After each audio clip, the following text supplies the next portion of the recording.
Physics government की भी policy होनी चाहिए। और मैं कहता हूँ कि इतनी सर्विस आप कह रहे हो कि वो अनएम्प्लॉयड है, ये फलाना है, आप ग्रेजुएशन कर लिया, कौन किया ग्रेजुएशन किया आपने फिजिकल स्टैंडर्ड के किस स्तर पर, क्या बैंक में बैठे हुए बाबू को फिजिकल फिटनेस की जरूरत नहीं पड़ती है? तो मैंने देखा एक एथलीट बड़ा ऐसे मतलब वेशभूषा से ऐसा लग रहा था कि बहुत पुअर है। वो सरकारी जूता पहना हुआ था, जैसे आर्मी वालों को मिलते हैं ना ब्राउन कलर का शूज़, ऐसे वो सरकारी शूज़ पहने हुआ था। उसने शूज़ खोल के रखा किनारे, उसकी बनियान भी पसीने से इतनी तर थी और उसकी निक्कर पसीने से। तो मुझे देख कर कैसे लगा, बड़ा दयाना से कि ये कैसा है। तो मैं बोला कि बेचारा बड़ा गरीब होगा ऐसे लगा। तो वो भी मज़ा ले रहा था मेरा, क्योंकि मैं उसको पहचान नहीं रहा था। और वो कि इंटरनेशनल एथलीट थे। टेक्निकली कोई भी व्यक्ति इंटरनेशनल एथलीट भी हो, चाहे वो 100 मीटर स्प्रिंटर हो, चाहे वो 200 मीटर स्प्रिंटर हो, चाहे 400 मीटर स्प्रिंटर हो, चाहे वो लॉन्ग डिस्टेंस मैराथन रनर हो, 6 सेकंड से ज़्यादा एफिशिएंसी आदमी में नहीं है। ओनली द 6 सेकंड हमारे हार्ट की और हमारे लंग्स की जो कैपेसिटी है, मेडिकली और फिजियोलॉजिकली जिस प्रकार से मर्जी, और ट्रेंड एथलीट की आफ्टर ट्रेनिंग हम कोई भी वर्क जो है मैक्सिमम स्पीड से 6 सेकंड से ज़्यादा नहीं कर सकते। तो 100 मीटर स्प्रिंटर जो है वो जो 10 सेकंड से नीचे 100 मीटर दौड़ते हैं वो भी 6 सेकंड ही उपयोग करते हैं। 6 सेकंड ही वो सिर्फ मैक्सिमम स्पीड से दौड़ते हैं। अब 6 सेकंड्स के बाद उसके 9 सेकंड लगे हैं, 10 सेकंड लगे हैं, 10 सेकंड लगे हैं, तो 4 सेकंड आप सोचोगे कि वो 4 सेकंड में क्या होता है उसके साथ में। मैक्सिमम स्पीड उसके बाद 6 सेकंड है। तो जिसके पास 6 सेकंड भी नहीं है, 5 सेकंड है, 5.1 है, 2 है, 3, 4, 5, 6 लगे जितने भी बीच में, तो वो उतना ही वीक है। जिसने 6 सेकंड पूरा नहीं यूटिलाइज़ किया, उसका आप ये मान के चलो कि वो उसका परफॉर्मेंस वीक है। और 6 सेकंड में अब जो मैं बताया कि 100 मीटर में जो स्टार्ट लेना रिएक्शन टाइम, गन से आप पहले उठ नहीं सकते, फायर से पहले आप मूवमेंट ही नहीं कर सकते, डेड स्टॉप, जीरो मूवमेंट होती है स्टार्टिंग ब्लॉक पर। तो सर वो परफेक्ट पोजीशन और कैसे अपन मेंटेन कर सकते हैं? नहीं परफेक्ट वो तो सीखना पड़ता है। और हर एक अगर अपन पहले कर देते तो डिस्क्वालीफाइड हो जाते हैं, या फिर बाद में करते हैं तो पीछे ही रह जाते हैं। नहीं तो इसको कैसे मेंटेन करते हैं और कैसे कर सकते हैं? ये तो ट्रेनिंग है। रिएक्शन टाइम आप में डेवलप करने के लिए साइकोलॉजिकल भी टेस्ट हैं, साइकोलॉजी में भी हैं और फिजिकल ग्राउंड में भी हैं। यदि आप देखिए मेरे को आपको टच ही करना है इसमें है, टच कर अभी मेरे को कहे हम जो ट्रेनिंग देते हैं तो अलग अलग सिग्नल यूज़ करते हैं। हम घंटी बजाएंगे तो घंटी के आप कितना रिस्पॉन्ड करते हो, घंटी को कितना, हम विसल बजाएंगे, विसल को आप कितना रिस्पॉन्ड करते हो, हम ताली बजाएंगे, ताली को आप कितना रिस्पॉन्ड करते हो। ये अलग अलग प्रकार की और अलग अलग पोजीशन से मैं बैठा खड़ा हूँ, मैं खड़े को आपको देना है, आपने एक सिग्नल दिया कि चलिए फायर ही किया आपने, तो खड़ा मैं कितना रिस्पॉन्ड करता हूँ। खड़ा नहीं मैं बैठ जाऊँगा, सिर्फ बैठना ही है। बैठ करके आप उठना भी है और उठ करके चलना, तो आप कितना सेकंड्स में लगता है। मैं एक पैर आगे रख करके करता हूँ, एक पैर पीछे रख के करता हूँ, अब मैं कितना रिस्पॉन्ड करता हूँ। मैं लेट करके कितना रिस्पॉन्ड, इस प्रकार से अलग अलग सिचुएशंस से उसको अलग अलग सिग्नल से उठ करके रेडी होकर के निकलने के लिए तो ट्रेनिंग, तो उसमें फिर रिएक्शन टाइम जो है डेवलप होता है बॉडी में, मसल्स में, ये किस प्रकार से। और स्टार्टिंग ब्लॉक तो एक पोजीशन देती है, जितनी हमारी लेग लेंथ है, हमारी हाइट है, उसके हिसाब से स्टार्टिंग ब्लॉक, स्टार्टिंग लाइन से फर्स्ट ब्लॉक से सेकंड ब्लॉक, दोनों ब्लॉक के बीच भी दूरी, और जितना हम नज़दीक करेंगे तो फिर यहाँ तो फिजिक्स के बायोमैकेनिक्स है, बहुत सारी चीज़ें इन्वॉल्व होती है कि हमको अब मैं खड़ा हूँ यहाँ पर, देखिए आप भी खड़े हैं, दोनों पैर आपके दौड़े हैं ऐसे, यदि मैं आपको थोड़ा सा ऐसे करूं तो यही है। और यदि आप दोनों पैर इकट्ठे कर लीजिए, दोनों पैर इकट्ठे, अभी अब करूं तो आप और जल्दी से ये हो जाए। और यदि आप इस पंजों के ऊपर आ जाइए तो फिर देखिए आप और बहुत जल्दी ही आगे चलें, कम फोर्स से आगे चले जाएँ।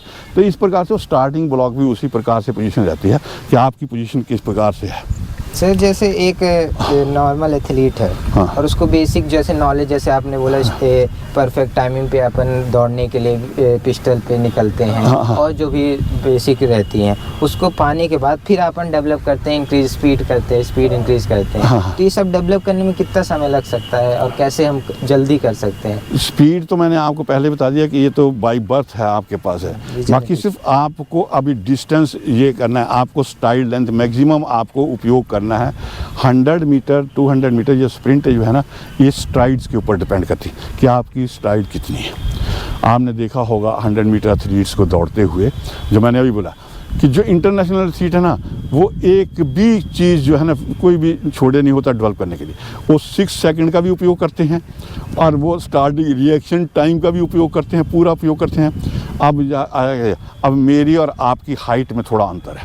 मेरे स्ट्राइड्स जो है ना लंबे हो जाएंगे, आपके स्ट्राइड छोटे। यदि यहाँ एक स्ट्राइड में 1 सेंटीमीटर 2 सेंटीमीटर का अंतर है, यदि आप मेरे साथ बराबर दौड़ रहे हैं, आपकी स्पीड भी बराबर है, पर आप 2 सेंटीमीटर पीछे जा रहे हैं। हर स्ट्राइड में मेरे 2 सेंटीमीटर आगे होते हैं और लास्ट में 100 मीटर में आते आते 40 इसका अगर हमने 40 स्ट्राइड ली हैं तो आप बता लें कि 80 सेंटीमीटर का फ़र्क आ जाना है, 40 सेंटीमीटर का फ़र्क आ जाना है। और जो एथलीट फिर ऐसे, और मैक्सिमम एथलीट भी ऐसे ही होते हैं जो देखिए। और फिर सर एथलेटिक्स में हाइट का क्या रोल रहता है? हाइट का बहुत बिल्कुल पक्का है। किसी भी इवेंट में जो एथलेटिक्स के इवेंट हैं, चाहे वो स्प्रिंट हैं, चाहे जंप हैं, चाहे थ्रो हैं, हाइट तो मैक्सिमम इफेक्ट है। हाइट फैक्टर तो बहुत इम्पोर्टेंट है।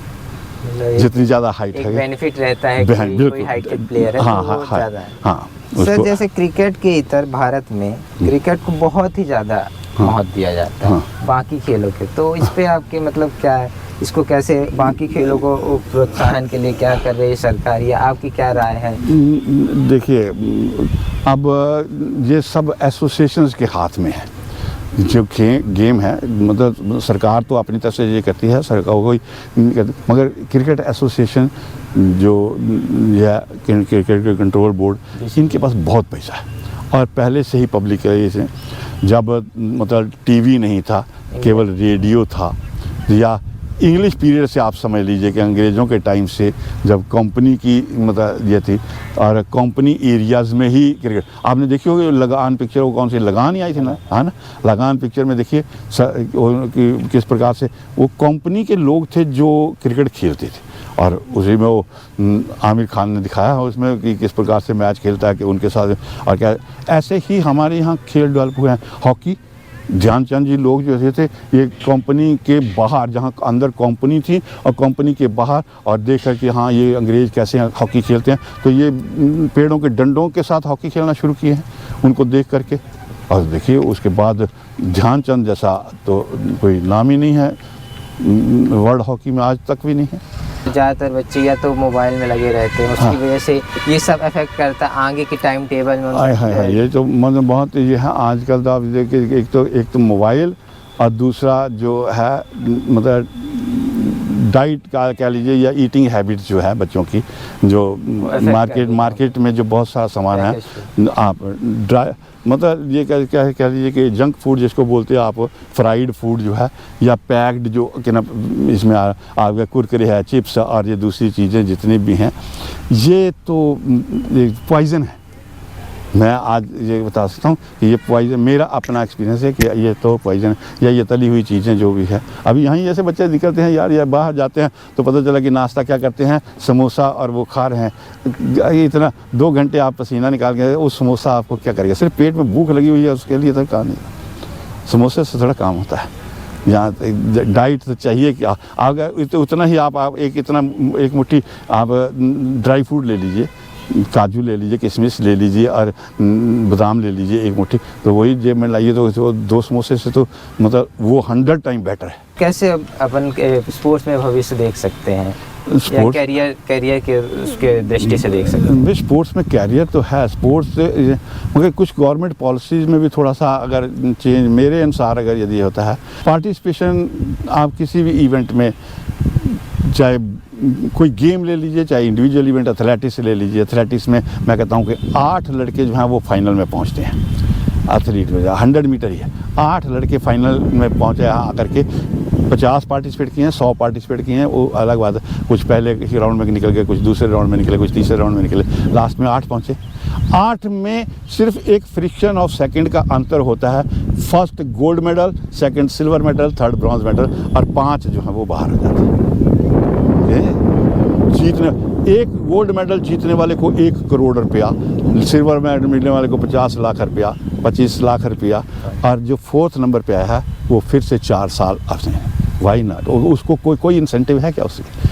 तो चलिए मान लीजिए कि यहाँ नहीं है, आपने दिया, तो एटलीस्ट उसी स्तर का आप कहीं उसको दूसरी जगह भेज दें। भारतीय एथलीट जाते हैं ओलंपिक में जाते हैं, मतलब एक ने गोल्ड मेडल जीता तो वो तो करोड़पति हो गया, अरबपति हो गया, उसने गोल्ड मेडल जीता, और दूसरे ने जिसने गोल्ड मेडल नहीं, रेसलिंग में जिसने गोल्ड मेडल जीत लिया वो हो गया, जो सेकंड या क्वार्टर फाइनल में हारे, क्वार्टर फाइनल तक पहुंचा, उसको क्या मिला? कुछ नहीं।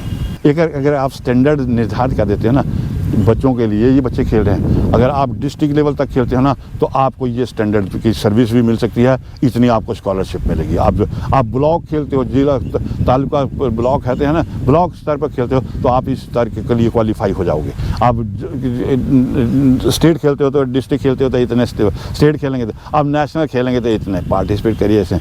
पर वो ऐसे नहीं कि मेरे को सिलेक्शन करना तो मैं अपने भाई का कर लूँगा, उसका कर लूँ, कि चल तो स्टेट लेवल तो कब तक मैं पहुँचा ही दूँगा तुमको, ऐसा नहीं। एक कंपटीशन करने के बाद यदि ये होता है तो उसके बाद फिर तो इस प्रकार से गवर्नमेंट की भी पॉलिसी होनी चाहिए। और मैं कहता हूँ कि इतनी सर्विस आप कह रहे हो कि वो अनएम्प्लॉयड है, ये फलाना है, आप ग्रेजुएशन कर लिया, कौन किया ग्रेजुएशन किया आपने, फिजिकल स्टैंडर्ड के किस स्तर पर? क्या बैंक में बैठे हुए बाबू को फिजिकल फिटनेस की जरूरत नहीं पड़ती है? पड़ती है। एक खिलाड़ी की दिनचर्या बहुत मायने रखती है सफल होने के लिए, किसी खेल या किसी भी फील्ड में आप ले लीजिए, तो वो कैसे एक अपना टाइम टेबल कैसे बनाए जिससे लाइनअप बनी रहे, डिसिप्लिन में रहे, कंसिस्टेंट रहे? आपको 24 घंटे में अपना टाइम फिक्स करना चाहिए कि भाई किस आपको स्टडी के लिए स्टडी का टाइम देना चाहिए, और यदि आप स्टडी नहीं कर रहे हैं, आप स्टडी आपकी कंप्लीट हो चुकी है, तब भी आप अगर बिज़नेस करते हैं तो आप अपने बिज़नेस को भी टाइम दीजिए, अपनी सर्विस को भी टाइम दीजिए, और उसके बाद आप करके, मगर एक ग्राउंड आपसे कम से कम 2 घंटे मांगता है, तो ग्राउंड में और आने के लिए आपको कितना टाइम लगता है? आप वहाँ से 5 मिनट में पहुँच जाते हैं। मैं आपको एक कहानी सुनाता हूँ कि मैं नेशनल स्टेडियम दिल्ली में था, उस वक्त नेशनल स्टेडियम जो था वो वहाँ पर ट्रैक था, और बाद में वो फिर हॉकी स्टेडियम में बदल गया, तो नेशनल, जिसमें first Asian game Nehru ji ने उद्घाटन किया था। नेहरू स्टेडियम इंडिया गेट के सामने है। तो वहाँ मैं समर कोचिंग कैंप में था, ट्रेनिंग में, तो मैंने देखा एक एथलीट बड़ा ऐसे, मतलब वेशभूषा से ऐसा लग रहा था कि बहुत पुअर है। वो सरकारी जूता पहना हुआ था, जैसे आर्मी वालों को मिलते हैं ना ब्राउन कलर का शूज़, ऐसे वो सरकारी शूज़ पहने हुआ था। उसने शूज़ खोल के रखा किनारे, उसकी बनियान भी पसीने से इतनी तर थी, और उसके निक्कर पसीने से, तो मुझे देख कर कैसे लगा, बड़ा दयाना से कि ये कैसा है। तो मैं बोला कि बेचारा बड़ा गरीब होगा, ऐसे लगा। तो वो भी मज़ा ले रहा था मेरा, क्योंकि मैं उसको पहचान नहीं रहा था, और वो कि इंटरनेशनल एथलीट थे, शिवराज के मैराथन रनर थे इंटरनेशनल। अब मैं नाम भी मिस कर रहा हूँ, मैं अभी तो बूढ़ा गया हूँ ना, 70 साल का हूँ मैं, 72 साल का। तो मगर वो इंटरनेशनल एथलीट था। तो बाद में किसी ने बताया कि अरे ये तो वो मैराथनर हैं, इंडियन मैराथनर हैं ऐसे। अरे मगर वो कितने दूर से, मतलब उनका आर्मी कैंप बहुत दूर था, वहाँ से वो स्टेडियम तक रनिंग करके, अब मैराथनर के लिए क्या है, रनिंग करके, जरूरी थोड़ा बस से ही आना है, तो उसकी तो प्रैक्टिस हो गई, वो रनिंग करके ही आ गए। और जब स्टेडियम में गया तो पूरा पसीने से लथपथ थे। आज स्टेडियम में थोड़ा एक्सरसाइज करेंगे, अपना स्पीड वर्क करेंगे, जो वर्क यहाँ करना है वो यहाँ वर्क करेंगे।